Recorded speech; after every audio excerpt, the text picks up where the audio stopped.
राधे राधे।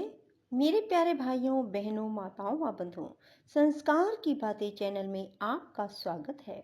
बंधुओं, आज मैं आपके लिए लेकर आई हूँ भाग्य की देवी की कहानी।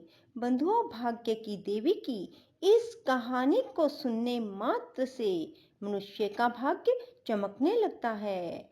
बंधुओं, जो मनुष्य भी भाग्य की देवी की इस कहानी को सुनेंगे उनका भाग्य शीघ्र ही चमकने लगेगा। बंधुओं, यदि आपने हमारे चैनल को अब तक सब्सक्राइब नहीं किया तो जरूर करें और बेल आइकन दबाना ना भूलें, ताकि आपको हमारी आने वाली सभी वीडियोस की जानकारी सबसे पहले हो सके। बंधुओं, वीडियो को पूरी सुनने के बाद कमेंट बॉक्स में जय शिव शंकर भोलेनाथ जरूर लिखें। बोलो शिव शंकर भोलेनाथ की जय, माँ पार्वती की जय। एक बार एक गांव में एक विधवा स्त्री रहती थी। उसके एक बेटा था। वे बहुत गरीब थे। मुश्किल से घर का गुजारा होता था। एक दिन पुत्र ने माँ से पूछा, माँ, हम इतने गरीब क्यों हैं? पुत्र की बात सुनकर माँ ने अपने बेटे से कहा, ये सब भगवान की इच्छा के अनुसार होता है। जब भगवान की इच्छा होगी तभी हमारा भाग्य उदय होगा, और जब मनुष्य का भाग्य उदय होता है तब मिट्टी भी सोना बनने लगती है। बेटे ने माँ से पूछा कि भाग्य को कौन बदलता है? माँ ने कहा, भाग्य को बनाने वाला और भाग्य को बदलने वाला तो भगवान है।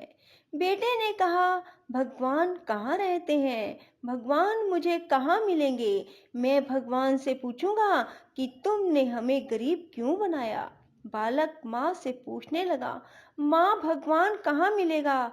तब उसकी माँ ने कहा, हमारे गांव के बाहर जो शिव मंदिर है उसमें भगवान रहते हैं। अपनी माँ के मुख से ऐसा सुनते ही वह बालक शिव मंदिर की ओर दौड़ा और शिव मंदिर में पहुंच गया और शिवलिंग के नजदीक बैठ गया और बार बार बोलने लगा, भगवान, आपने हमें गरीब क्यों बनाया? जब वह बार बार इस प्रकार प्रार्थना करने लगा तो पार्वती जी से देखा ना गया और बोली, महादेव, ये प्यारा सा बालक बार बार आपसे प्रश्न कर रहा है, आप उसका उत्तर क्यों नहीं दे रहे? आप इसकी गरीबी दूर क्यों नहीं करते?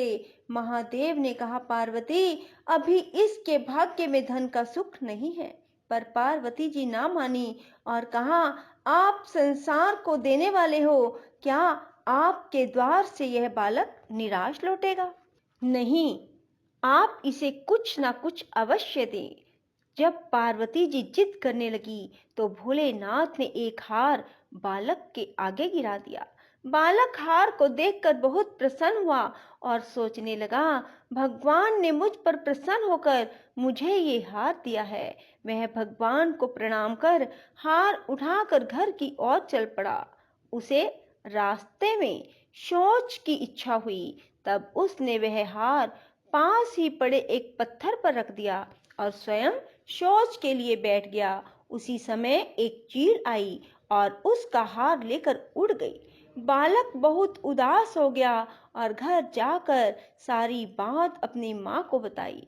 माँ को उसकी बात का कोई यकीन ना हुआ और माँ ने कहा, जब हमारा भाग्य उदय होगा तब सब सही होगा। बालक अपनी माँ की बातों से निराश ना हुआ और अगले दिन फिर से भगवान भोलेनाथ का ध्यान करते हुए भगवान के मंदिर में पहुंच गया और बोला, हे महादेव, मेरे साथ तो कल ऐसा हुआ कि जो हार आपने दिया था वह चील उठा कर ले गई।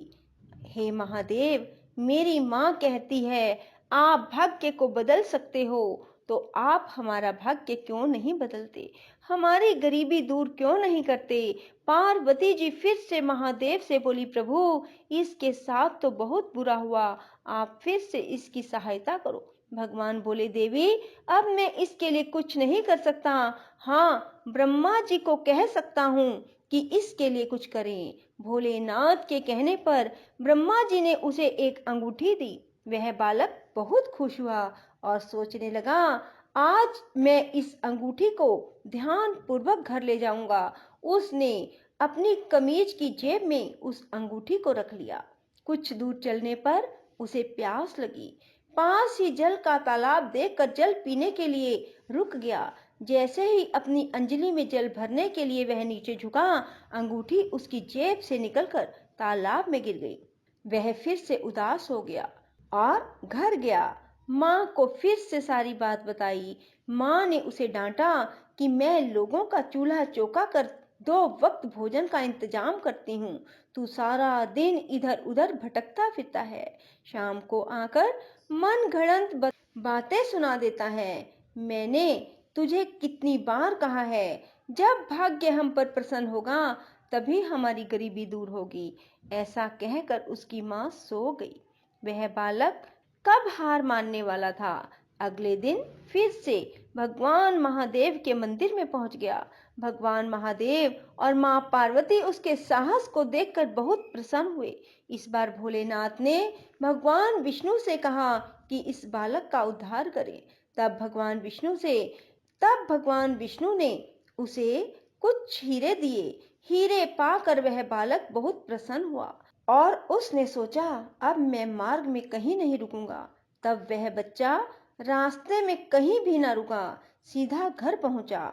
घर पहुंचकर उसने देखा कि उसकी माँ घर पर नहीं है। उसने हीरे घर में पड़े एक लोटे में रख दिए और माँ को बुलाने चला। घर आया तो देखा घर का बहुत सा सामान और हीरे वाला लोटा चोर चुरा कर ले गए। अब फिर वह बहुत उदास हुआ। माँ को सारी बात बताई, पर इस बार भी माँ को विश्वास ना हुआ। उसे डांट कर सुला दिया।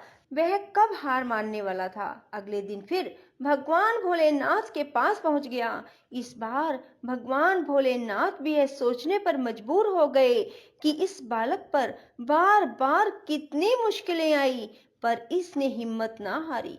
हर बार उम्मीद लेकर मेरे पास आ जाता है। अब मैं इस पर प्रसन्न हूँ। भोलेनाथ ने इस बार भाग्य की देवी को बुलाया और कहा, हे भाग्य की देवी, यह बालक बहुत ही साहसी, हिम्मती और धीरज रखने वाला है। ये बालक अभागा नहीं हो सकता, अतः इसे कुछ ऐसा दो जिससे इसका भाग्य चमक जाए। तब महादेव की आज्ञा पाकर भाग्य की देवी ने उसे एक सोने का सिक्का दिया। वह सिक्का पाकर वह बहुत खुश हुआ। माँ भी सिक्का पाकर बहुत खुश हुई और सोचने लगी, आज तो कुछ लेकर आया है। उसने सिक्का संभाल कर रख दिया। अगले दिन उनके गांव में एक मछली बेचने वाला आया और अपने बेटे से कहा, ये ले सिक्का और मछली ले आ। वह सिक्का मछली वाले को दिया और मछली ले आया। माँ ने जैसे ही मछली का पेट चीरा, उसमें से वह अंगूठी निकली जो ब्रह्मदेव ने उस बालक को दी थी, जो जल पीते समय तालाब में गिर गई थी। अंगूठी देखते ही वह बोला, माँ, यह वही अंगूठी है जो मुझे भगवान ने दी थी। माँ बहुत खुश हुई और बोली, बेटा, अब भाग्य की देवी हम पर प्रसन्न है, इसलिए सब शुभ हो रहा है। ऐसा कहकर उसकी माँ ने वह अंगूठी संभाल कर रख ली और उससे बोली, कल हम इसे जौहरी को दे आएंगे और बहुत सा धन ले आएंगे, जिससे हमारे सब संकट कट जाएंगे। जा, अब तू जंगल से लकड़ी ले आ, घर में ईंधन नहीं है। वह बालक कुल्हाड़ी लेकर जंगल की ओर चल दिया। जब पेड़ से लकड़ी काटने लगा तो जिस पेड़ की वह लकड़ी काट रहा था, उसी पेड़ पर उस चील का घोंसला था जो हार उठा कर ले गई थी। हार को वहां पड़े देख वह बहुत खुश हुआ। हार लेकर घर आया और माँ से बोला, माँ, यह वही हार है जो भोलेनाथ ने मुझे दिया था। माँ बहुत खुश हुई और अब देखते ही देखते उनके दिन बदल गए। घर में किसी चीज की कोई कमी ना रही। दोनों माँ बेटा नियम से महादेव के मंदिर जाने लगे। ईश्वर की करनी ऐसी हुई, जो हीरे चोर चुरा कर ले गए थे, उन्हें स्वप्न में भोलेनाथ ने कहा, उस बालक के हीरे वापस कर दो, नहीं तो तुम्हारा सर्वनाश निश्चित है। अगले दिन चोर चुराए हुए हीरे उन्हें लौटा गए और अपने किए की माफी मांगी। और इस प्रकार भगवान भोलेनाथ के आशीर्वाद और भाग्य की देवी की कृपा से उस अभागे का भाग्य चमकने लगा। उनकी गरीबी हमेशा के लिए दूर हो गई। हे भोलेनाथ, हे भाग्य की देवी, जैसे उस बालक पर कृपा की वैसे सब पर करना। जो भी इस कहानी कथा को सुने उन सब के भाग्य को चमका देना। बोलो भोलेनाथ की जय, माँ पार्वती की जय। राधे राधे, जय श्री कृष्णा। बंधुओं, यदि आपको हमारी वीडियो पसंद आए तो इसे लाइक करें और शेयर भी जरूर करें। धन्यवाद।